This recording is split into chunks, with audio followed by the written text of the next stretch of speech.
हरियाली लाने वाली सीड बॉल्स की कहानी। केन्या में हरियाली लाने में साबित हो रही मददगार। गुलेल और हेलीकॉप्टर से फेंकी जाती है सीड बॉल्स। चारकोल में लिपटी होती है बीजों की गेंद। बच्चों ने खेल खेल में सीड बॉल्स फेंक तैयार कर दिए थे जंगल। केन्या के वीरान पड़े मैदानों में छोटी छोटी काले रंग की गेंदें यानी कि सीड बॉल्स हरियाली वापस लाने का काम कर रही है। चारकोल में लिपटे हुए बीजों की गुलेल और हेलीकॉप्टर की मदद से दूर तक फेंका जा रहा है। बारिश होने पर चारकोल में मौजूद बीज से पौधे पनपने की शुरुआत होती है। 2016 में सीड बॉल्स केन्या नाम की ऑर्गेनाइजेशन की शुरुआत टेडी कियानजुई और एल्सन कास्टेड ने की थी। जंगलों को तैयार करना मकसद।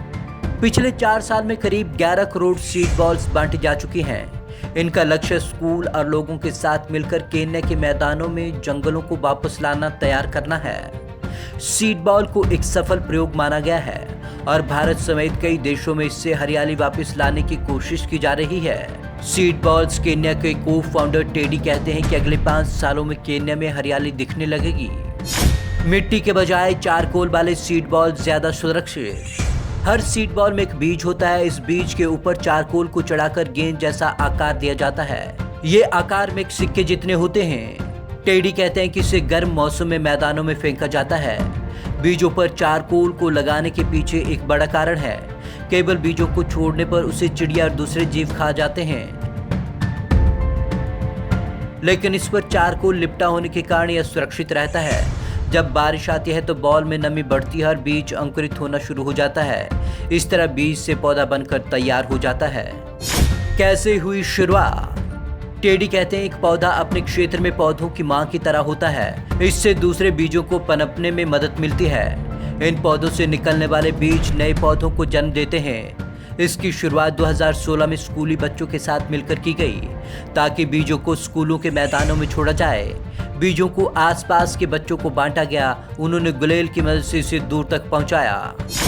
बच्चों के बीच शुरू किए गए कंपटीशन। इस काम को इंटरेस्टिंग बनाने के लिए बच्चों के बीच कंपटीशन शुरू किए गए। उन्हें गुलेल देकर बीजों को दूर तक पहुंचाने का टारगेट दिया गया। इस तरह ये काम उनके लिए गेम की तरह बन गया जिसे उन्होंने बखूबी पूरा किया। हेलीकॉप्टर की ली गई मदद। टेडी के मुताबिक जिन दूर दराज वाले इलाकों में बीजों को पहुंचाना आसान नहीं था, वहां हेलीकॉप्टर से सीड बॉल छोड़े गए। इस दौरान जीपीएस तकनीक से जाना गया कि कहां बीजों की जरूरत है, वहीं इन्हें छोड़ा गया। विमान से पैसेंजर की सीट की जगह सीड बॉल की बोरियां रखी गई थी ताकि वह सही जगह से सही समय पर इसे पहुंचाया जा सके। इस तरह सिर्फ 20 मिनट में 20,000 बीज छोड़े गए। केन्या में हरियाली सबसे ज्यादा जरूरी। केन्या में जिराफ की संख्या तेजी से घटी है। 2016 में international union for conservation of nature ने जिराफ को लुप्त होने की कगार पर खड़े जानवरों की लिस्ट में शामिल किया था। इसकी सबसे बड़ी वजह पेड़ों की घटती संख्या को बताया गया। टेडी कहते हैं कि सीड बॉल में ऐसे पौधे के बीज हैं जो बेहद कम पानी में विकसित हो जाते हैं। जैसे बबूल यह तेजी से बढ़ता है। इसकी जड़ें मजबूत होने के कारण यह सूखे का सामना आसानी से कर सकता है। इससे मिट्टी का कटाव भी रोका जा सकता है। गाँव में रहने वाले केन्या के लाखों लोग मक्के पर निर्भर है। लगातार चारकोल का इस्तेमाल ईंधन के तौर पर करने के लिए जंगल काटे गए। नतीजा यहाँ सूखे जैसे हालात बन गए। अब किसानों की आमदनी बढ़ाने की तैयारी।